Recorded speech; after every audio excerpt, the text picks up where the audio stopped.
You know, from memory of this episode, you might think it's like a heartwarming story of sisterhood and how Rarity should soften up to her little sister, Sweetie Belle, and appreciate her more. But after carefully inspecting it, yeah, no, that's a lie. Throughout this analysis, I shall convince you that this isn't true, and not only is Rarity not the bad guy here, but she's also the victim of the episode. And I'm totally not saying this because I'm the eldest sibling in my family.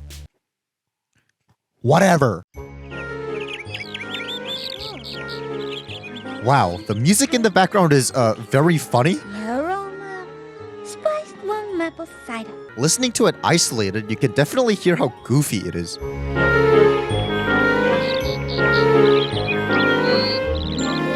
It uses an atonal melody, meaning that the notes here don't adhere to a single key. If you're not a music nerd, that pretty much just means that it gives off a mischievous / uneasy vibe to build up suspense. The fact that this is done in innocent sounding instruments that the show always uses for its background music is a pretty cool contrast, and it makes me realize how much the background score really elevates the show's quality, especially when that's not something in the forefront that you would always be taking conscious note of. Anyways, the episode begins with Rarity thinking her house is on fire, with it turning out to just be Sweetie Belle cooking some breakfast after being dropped off by her parents, and Mother! this raises a few questions. The fact that Rarity sounds surprised to see her parents here would imply that they don't usually live with her, which makes sense since in season 3, we see Sweetie Belle / her parents' house. This just means that Rarity lives in the boutique while the rest of her family lives in this house, because she's presumably old and financially stable enough to live on her own. However, this is really making me question why in the flashback in the episode Cutie Mark Chronicles, Rarity's already working in the boutique. How does that fit into this? Unless this used to be her parents' place, but they moved out and gave it to Rarity to use for herself? This wouldn't really be a problem at all if the boutique was just a workplace and Rarity actually lived in this house with the rest of her family, and she only visits it for work. But as we see in this very episode, among previous others, there's a bedroom Rarity uses, so I don't think so. Plus, there's a kitchen and laundry room, so the laundry room, yeah, I see a use for it in her job, but I don't know about the kitchen. I guess one could make the argument that it used to be her parents' workplace, but they gave it to Rarity and they installed all this stuff after she moved in, but I'm not sure about that either. If we take a look at their cutie marks, her father has 3 footballs and her mom has cookies. Those don't really seem like cutie marks to belong to people who would originally own a boutique, but I guess technically this building could have initially been used for football and or cookie related purposes, but we'll come back to those two later. I'm gonna go grab my stuff from Dad's wagon. I wonder what kind of wagon she's talking about here, since there's actually quite a bit of different types of things that are referred to as wagons, both in real life and in My Little Pony. So I have no idea if she's talking about a storage wagon or a transportation wagon. Later when they leave, we see them taking a taxi-like transportation wagon. So if they brought Sweetie's stuff in their own transportation wagon, I don't get why they would have spent extra for a taxi. I don't know, I guess they're just a rich family. Retired football star, perhaps? After the parents speed off, Rarity makes a new meal for the two, but I'm very distracted by this jug and how it disappears. Also, what was the point of chopping up carrots if you weren't going to include them in your dish? Not to mention how when the jug morphs into 2 cups, they magically turn into 1 big glass right after. What makes this kind of odd is how, if we take a look at the very first shot of the episode, despite being a different angle from previous episodes featuring an establishing shot of the boutique, the tents in the background are still in the same position as they always are. That seems like something that would have been way easier to accidentally get messed up than these cups disappearing and merging, but alright. Anyways, after cleaning up, we see that the time is 2 p.m. Assuming the breakfast was at a reasonable time, that means this took hours to clean up, despite the fact that it only took 1 little wipe to get the floor sparkly clean. Amazing. Anyways, then we get Sweetie Belle being responsible for doing the laundry, and Told you I'd make myself useful. Surprise! My incredibly expensive, one-of-a-kind designer crocheted wool sweater. In the heat of the sun, wool shrinks. and then this. I never got in trouble for drawing. This needs something.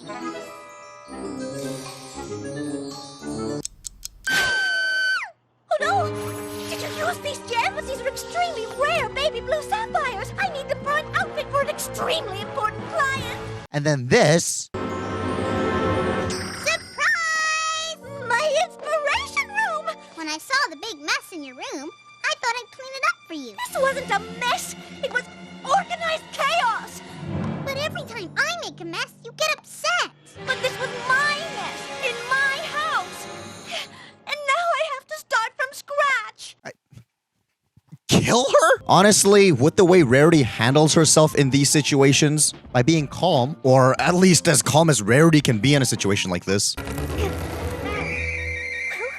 Back to work. I must create. Sorry? Stay out of trouble, okay? Please? It makes me actually appreciate Rarity a lot more, and is honestly a good influence. If the intention of Rarity responding this way was to demonstrate to a younger audience how to act in times of stress or when your younger sibling pisses you off, this is excellent. Now I have to go and find some more of these gems. I'll go with you and help. No! No, thank you. You can help by picking up these papers and stacking them. Put the pens and pencils back exactly where you found them. And please find something to do that doesn't create a large mess for me to clean up. Like, we can see from Rarity's body language here and her deliberation that she wants to crash out, but she's holding herself back because at the end of the day, she does care about Sweetie Belle's feelings as well. I thought it would make you happy. Happy? I just need some time alone. Like, sure, she gets angry, but she doesn't direct it towards Sweetie Belle. It's basically saying, yeah, you can process your emotions, but you don't take it out on people. I guarantee you, if this episode was written by me instead of Cindy Morrow, this scene would have probably ended with Sweetie Belle being locked up in the boutique basement with one meal a day for the rest of the week until her parents come back. But thankfully, you know, I wasn't. I salute thee, Miss Morrow. Anyways, that's enough positivity for now. Sweetie Belle conveniently runs into Apple Bloom, where she's conveniently advertising the Sisterhooves Social. So, of course, she wants to join the Sisterhooves Social with Rarity, which Rarity doesn't want to because... playing silly little games in the dirt is just uncouth, with or without a sister. I thought it was an interesting choice to have Rarity say uncouth, especially because, jumping ahead a little, they have other characters repeated afterwards. Uncouth? She said the Sisterhooves Social was uncouth? Yeah, uncouth. Wait, what's uncouth? She thinks I'm uncouth. Honey, Rarity thinks everything's uncouth. I have a feeling that this was done to encourage kids to learn more uncommon words. What's uncouth? It means uncivil, you know, bad-mannered. Which seems like this from season 1 actually done correctly. I've bitten off a bit more than I can chew with this order. But you're not eating anything. No, sweetie. It's an expression. It means that I've taken on more work than I can handle. Since they're not interrupting the flow of the episode to give us a textbook definition of a phrase, it's also directly related to the plot, as in being the final straw in getting Sweetie to crash out. Well, then, maybe I'll try the Sisterhood Social without a sister. It is a little funny picturing how, at the time, one of the voice actresses were 12 and the other was pushing 50, and they were acting as sisters. Oh, I'm the one who's ruining your life. Really? If you looked around this place, I'm the one who would be better off with no sister. That's kind of interesting. Looks like we finally agree on something. Neither of us needs a sister. Bye, unsister. I also really like Sweetie Belle's voice crack here. In fact, I think we'll try the rest of my life without a sister. We gotta savor this while we can before her voice gets deeper later on, because it adds so much to her character, but obviously you can't have that kind of voice forever. Anyways, Sweetie Belle sees how well Apple Bloom and Applejack are getting along, and in the meantime, Rarity notices that all of Sweetie Belle's screw-ups ended up being convenient. Idea! Why, if Sweetie Belle hadn't... Well, no matter. She still shouldn't have touched my things without permission. Including her drawing that... Oh, Sweetie Belle! Where's her silly little arts and crafts project? all of a sudden has flat gems? Huh? They were perfectly extruded earlier. Still, I think this whole sequence might have actually been a misstep in the episode. The art part is fine, since seeing beauty and getting sentimental over art is mostly in the eye of the beholder, but the other two just seems super contrived and awfully convenient for Sweetie. What if your little sibling causes destruction to something you care about, and it didn't turn out awfully convenient? It's as if Sweetie Belle knew the sweater was perfect for you. And Sweetie Belle should consider herself perfectly lucky that this thoughtless mishap turned out all right. We could have just had these two things not end up good, yet Rarity sees this and ends up sentimental anyway. That sentiment is enough to get Rarity to try patching things up. I think that may have possibly had a bit more impact. Still, I guess the cloth shrinking and being perfect for Opal is a nice way to wrap things up neatly and also be a creative use for Opal. Let me know what you think. So Rarity gets a stern talking to by Applejack, who says, "Being sisters is like apple pie. You can have amazing apples, and you can have a wonderfully crispy crust, but only together can you have a perfect apple pie? That's worthy of a fire quill writing gift thing. What isn't worthy of this gift, though, is how after Applejack agrees to be Sweetie Belle's sister for the race, Sister for a day. Apple Bloom does this. 1 day. Then she does it again. 1 day. Then she does it again. 1 day. I know I explained the rule of threes a few episodes ago, but I'm not sure if the impact of it stands if it's all in the span of 15 seconds. That's just kind of too much too soon, in my opinion. So the race is about to start with Granny Smith being the announcer, and this may be the most useful part in the episode. If by useful, you mean useless. The next 40 seconds of this episode are just complete filler. Let us break this down bit by bit and see what this is really conveying.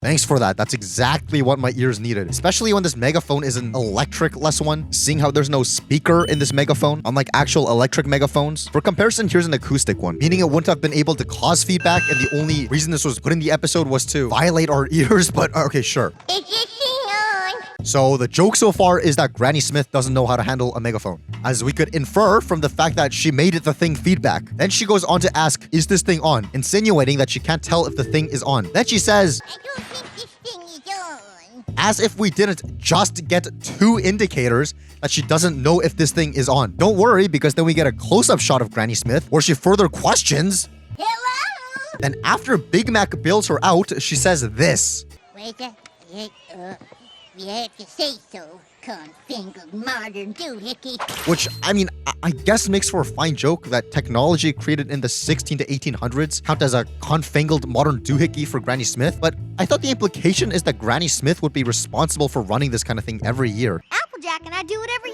year. Otherwise, I don't know what the point is in making the most tech-illiterate person arbitrarily do this one. Anyways, after solving that problem and past this unintelligible line, Now's the big job been waiting for. we get to this. The Sister Social, the social hub, oh, damn it, you know, the big race. Once again, the tech illiteracy aside, why would they get the most senile person in the world to host this? And if she's been doing this every year, then the question is why she doesn't know how to use a megaphone yet? Then she says this. We have 5 teams this year for the event. That doesn't exactly seem like relevant information to be announcing, and I'm sure we, as the viewer, can count for ourselves if we really needed to know how many teams there were here. Also, it's a little sad that despite all this advertising, they only ended up with 5 teams. At least there are a lot of spectators in the audience, though. Also, at least she says this, Come on, y'all, head on out to the finish line here. and gets corrected that she said head onto the finish line instead of the starting line. The start line.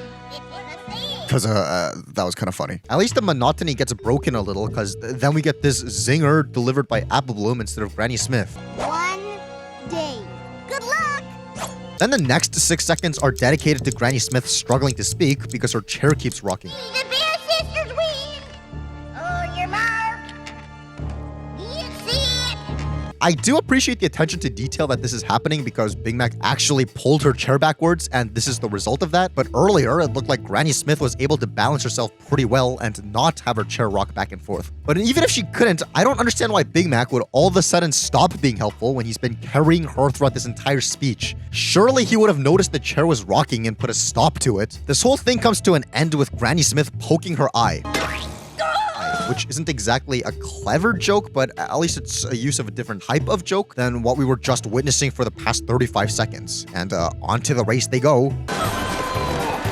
In conclusion, all she needed to say was on your marks, get set, go, which would have taken approximately 4 seconds, but we multiplied that by 10 to stretch this whole thing out to 40. Great filler. It really seems like the writers of this episode had everything they wanted to say with it already written, such as the Applejack talking to Rarity part, and the conclusion, and wrote to this part to fill the gaps. It's not the fact that this eats up 40 seconds of the episode that I'm bugged about, since if I'm watching a 22-minute episode, I've basically already signed 22 minutes of my life away, regardless of how a random 40-second segment in it is used. It's the fact that it's just awkward to watch. I get that's a subjective view, but this is practically elder abuse, and the joke is that she's on the verge of dementia. If that was purposefully the joke like you'd see in black humor media, I'm sure there would have been a much more clever way of writing a joke like that. But the fact that the way this did it was probably unintentional and only written as a way to stall for time, and they ended up making this poor grandma practically brain dead as a result, is just kind of uncomfortable to me, especially if that's what they choose to drag a joke on for. Also, in conjunction with these off-model Granny Smiths, they just look kinda gross. But oh well. At least it wasn't quite as gross as this shot of these ponies bobbing for apples when there's no bucket visible here. Then we get to the big race, which as a visual event, with no dialogue to analyze, there's not much dissection to be made here. Besides seeing how Sweetie Belle was able to carry all this at presumably once earlier, I'm sure she would have zero problem doing all these strength-based challenges by herself. Also, this challenge involves preventing the lives of poor chickens from happening. Also, I don't know why they look fried when they just came out of the egg, but the thing is that we actually do have a point of reference for how fried eggs in this universe do look like, because that just so happens to be what Rarity and Sweetie Belle had for breakfast earlier. So, you know what? Good job. I guess compared to this does look raw or not fried. I'm also not sure why these two carry an egg each when these two only carry one. And it's not like this was a cut to their second attempt, unless if you want to argue that these two remained in this exact position the whole time. Anyways, the big huzzah is that it turns out that Applejack was really Rarity all along.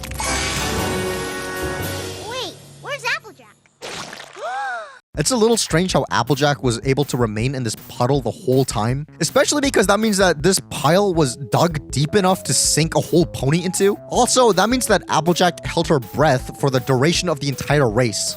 And in show, the race lasts for about 2 minutes, so let's see if I would have survived if I were in Applejack's place here. Feel free to hold your breath along with me. Okay, 3, 2, 1...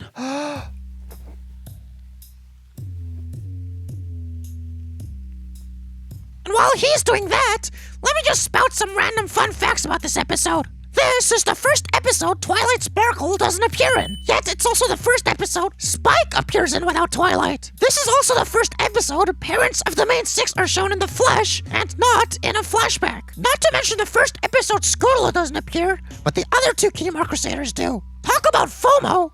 Speaking of FOMO, how come I've barely appeared in any of your recent videos? Why is it always just you and A? Dude, I'm trying to concentrate. Now I have to start from scratch. Okay.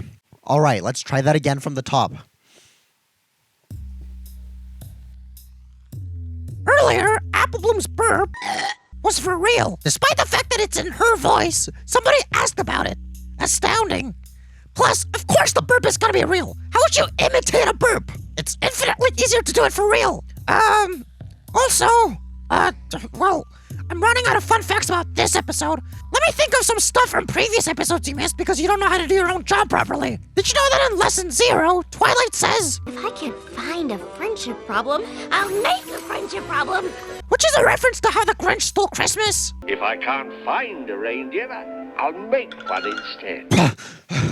Well, there you have it. I would have died if I were in Applejack's shoes there. But also, thanks for your help, Bad News Crow. But I thought you only delivered bad news? Why are you helping me? You owe me $400 for my help. Ugh, there it is. Though, this is when I have to circle back to Rarity being the victim of this episode. Sure, Applejack, as an athletic pony, can most definitely hold her breath for longer periods of time, but how about Rarity? You don't see her going into the puddle, meaning that she must have been in there for a while. And according to high rocket science, ponies, like all horses, cannot breathe under mud. Therefore, just to make it up to Sweetie Belle, Rarity put her life on the line for who knows how long. From the start of this scene, it takes 1 minute and 40 seconds for Rarity to emerge from the puddle. But also, pay attention to how her entire muzzle is covered in mud, making it impossible for her to breathe without being a complete mouth breather. And it's not like she can wipe it off, otherwise she'll expose the fact that she is Rarity to Sweetie Belle.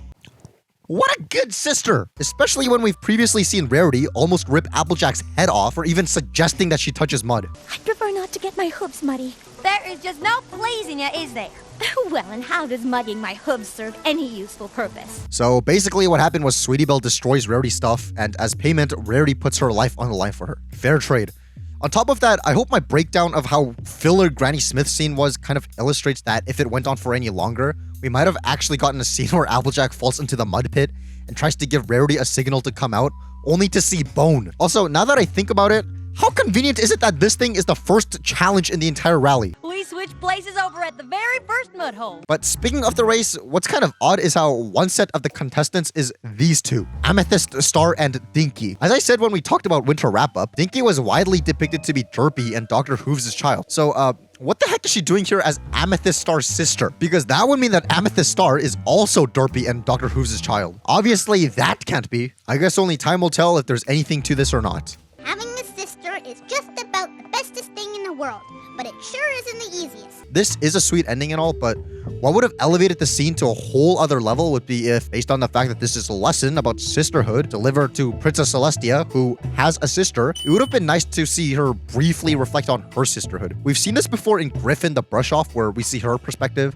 and how she gets pranked by Rainbow Dash and Pinkie, just to tie it in with the whole theme of pranking in the episode. So I don't see why they couldn't have done that here. It's about having fun together. At least it's amazing that this is where the whole wet mains template comes from. Yup, great. One little detail that actually slipped my mind through all my previous watches is this ending shot. It's neat how these two birds are the same birds from the beginning of the episode, but now they're closer together, I guess insinuating that they're also sisters. But more importantly, the music score in the background. It's the same song that was playing at the beginning of the episode, but this time gets to actually end on a proper note, instead of how earlier it ended like this.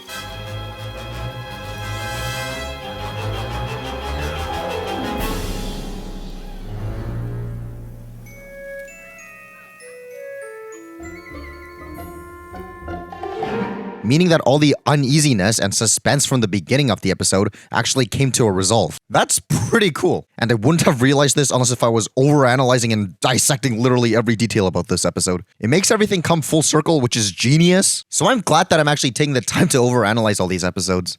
Fun fact, the working title of this episode was Sissy Fit, which is an interesting title, but I suppose naming the episode after an event lines up with winter wrap-up. Then again, at that point, it makes me wonder why the episode Fall Weather Friends wasn't called Running of the Leaves by that logic. But what did you think of this episode? I guess it kind of goes against the conclusion of the episode, but are you on Team Rarity or Team Sweetie Belle? Actually hold that thought, because what I thought was interesting is how in order to hype up the episode, the official My Little Pony Facebook page said the following. In Sisterhooves Social, airing tomorrow at 10 a.m. Eastern, Sweetie Belle and Rarity get into a big argument. Parents, this is a good episode to watch with your children to talk about sibling relationships in your family. When honestly, the entire conflict was pretty much the parents' fault.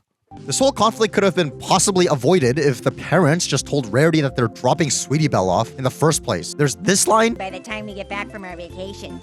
Vacation? Is that this week? Which sounds like Rarity might have known it, but then they go on to say this. Is that, 7 whole days?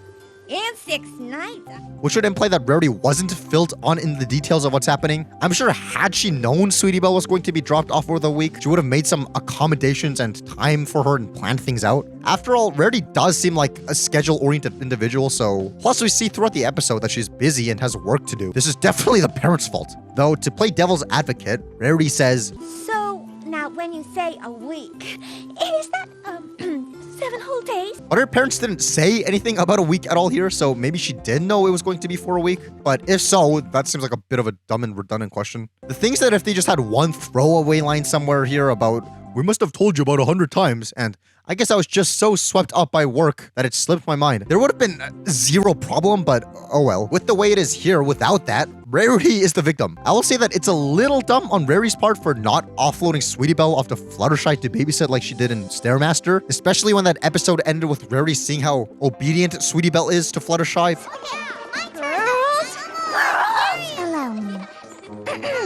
Girls?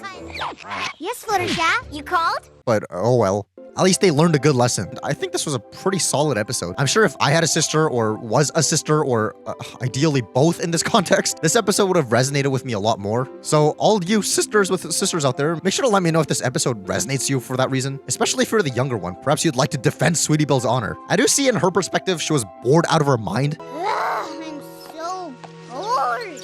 When is Rarity gonna finish her work? And to once again play devil's advocate, I've been bored out of my mind in similar situations. Like when I was a kid and had to stay in places with no Wi-Fi or toys to keep myself entertained for an elongated time. And seeing how Sweetie Belle doesn't exactly have an iPhone to keep herself watching Instagram Reels on, I get the level of boredom this scene is portraying. However, she does have something I've never had before, friends. And I'm presuming that those are actually fun to have. But they might have been busy. If they were busy, this episode could have said so. If that's the argument you're going to use, that's supposing information that's not in this episode as evidence, which isn't exactly a sound argument. Well, are you forgetting that this is Rarity's idea of a good time anyway? I don't need lessons on being a good sister, I promise. I'll show you how to cook my favorite quiche. Or I'll show you the proper way to beautify your mane. Won't that be fun? You want me to go home with you, so we can do what you want to do? Yes? Meaning that even if Rarity was notified by her parents and remembered the details, that would have still been the way she wanted to spend the time with Sweetie, which means that she doesn't consider her own sister's perspective, which makes her the bad sister. In that case, trying to pick sides between Rarity and Sweetie Belle is the act of negating the moral of this episode where they get along. So, shame on you. But if one of them is in the wrong, it's still Sweetie Belle.